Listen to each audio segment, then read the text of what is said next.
சென்னையின் முக்கிய குடிநீர் ஆதாரமாக விளங்கும் செம்பரம்பாக்கம் ஏரியில் அதிக நீர்வரத்து காரணமாக 100 கன அடி உபரி நீர் திறக்கப்பட்டது. தொடர்ந்து பெய்து வரும் கனமழை மற்றும் கிருஷ்ணா நதி நீரின் வருகையின் காரணமாக செம்பரம்பாக்கம் ஏரியின் நீர்மட்டம் வேகமாக உயர்ந்தது. ஏரியின் நீர்மட்டம் 21 அடியை நெருங்கிக் கொண்டிருந்த நிலையில் அணையின் பாதுகாப்பு மற்றும் முன்னெச்சரிக்கை நடவடிக்கையாக செம்பரம்பாக்கம் ஏரியிலிருந்து 100 கன அடி உபரி நீர் திறக்கப்படும் என காஞ்சிபுரம் மாவட்ட கலெக்டர் கலைச்செல்வி மோகன் அறிவித்தார்.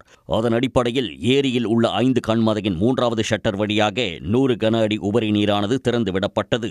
உபரி நீரானது ஷட்டர் வழியாக வெளியேறியது. நான் குன்றத்தூர்லேருந்து வரேங்க. இதான் ஃபஸ்ட் டைம் ஓப்பன் பண்ணுறதை இப்போ பார்க்குறோம். குழந்தைங்க பார்த்து ரொம்ப சந்தோஷப்பட்டாங்க, ரொம்ப ஹாப்பியாக இருக்குது. இது வரைக்கும் பார்த்ததே இல்லை லைவாக. குன்றத்தூர்லேயே இருக்கிறோம், ஓப்பன் பண்ணுறது இதுதான் ஃபஸ்ட் டைம் பார்க்குறோம்.